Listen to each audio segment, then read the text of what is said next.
Hello everybody, Palmen Motorradsport here, and as a guest, Petr Svoboda. Hello everyone. So, how are you, Petr? Now good. We are in Most on German Championship, and for us it's a good test here before the World Championship. You are getting ready for it, and in a championship, actually, the World Supersport 300, where you're doing a very good job. You're second now, just 1 point behind Mirko Gennai. Did you expect that? No. I didn't expect that. My goal was to finish top 5 every race, top 10 before the season, and what happened in Assen was something unusual for me and special, but it was very, very nice. Yeah, because you came to Assen expecting to finish in the top 10, and then you left the circuit with 2 wins. Yeah, it was very amazing, and it was also good for the team because Assen was the home race of them. There were a lot of sponsors of the team, so it was a nice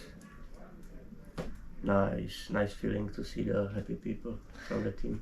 When I saw the riders who could maybe fight for the win, okay, I expected Mirko Gennai, who is first now, but I didn't expect you to see you there. So and racing so well with good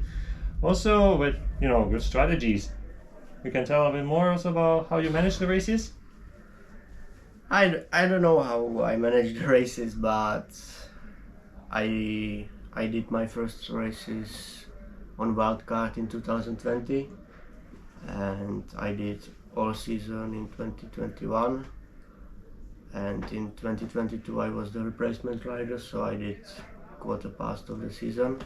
So I have many experience, many crashes, many bad things. So now I am where I want to be, and I think about more. Yeah, you're doing a good job, and you're doing a good job. You learned a lot in the past experiences. This is Maricón de Playa. Un saludo de Inigo Iglesias, who is your teammate in IDM. So you learned a lot from the past years, and you now you're using this experience, managing really well the races, apart from the crash in race 1 in Misano. And so, do you believe in the title? You can win the title this year? I know it's a hard question. It's a hard question, but for the moment I don't think on it. For me, it's a goal to finish in a top 5 in the end of the championship, and this will be very good for me. But everything can happen. Yeah, especially in a category like in a championship like World Supersport 300, which we know win a bit particular. Also, I wanted to make a step back in your career. If you could tell a bit more, about how you got passionate about motorcycle racing, how everything started, and also about your first. And you can tell something about your first seasons. When I was young, I was very, very active kid, so my parents didn't know what I can do, so I played football, basketball, every sport, but I wasn't tired. So one day when we were on holiday, I saw motorcycles and I want to try it, and my parents support me, and that's how everything began. And what about your first seasons as a motorcycle rider? I did on small bikes in Czech Championship. I won the title in the first season, so that was nice. And Czech Championship, German Championship, also with many German guys, like now with Dirk or other guys.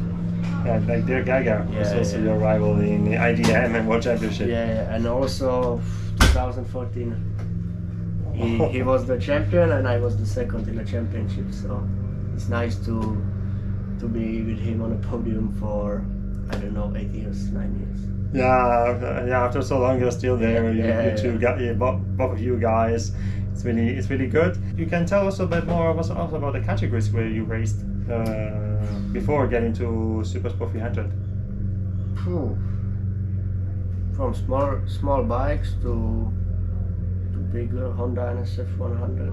Ah, you were to one SF 100. GP. Yeah. Then to Moriwaki. Moriwaki. 250 stock Moto 3. Then to Moto 3 in German Championship. And then I have 2 years paused a bit because we haven't got sponsors and it wasn't possible to do it with monies from the family, so we must stop. I have 2 years break, and after in Czech Republic was one guy who wants some young support, one young rider. I start to racing again on 300 in Swiss Championship, I think. Then here in IDM, and then everything goes to World Championship. You were racing on the Moto 3, then you stopped because it wasn't, you couldn't afford it economically. But if you had, now I have another question. What's your goal instead for the future? Would you like to stay like in the World Supersport 300, Supersport, Superbike? Okay, let's say in the universe between commas of street bikes, or you would like to have a try if you had the chance like in Moto 2? That's a hard question, but I'm racing because WRP support me, so this is their choice. I only ride a bike, but we have some offers for next year on step up to World Supersport 600, so I think to Moto 2 is impossible, but because there is Philippe Salach and also the budget for the season is different. Much higher. Yeah. Much higher. So. No, I like the World Championship paddock.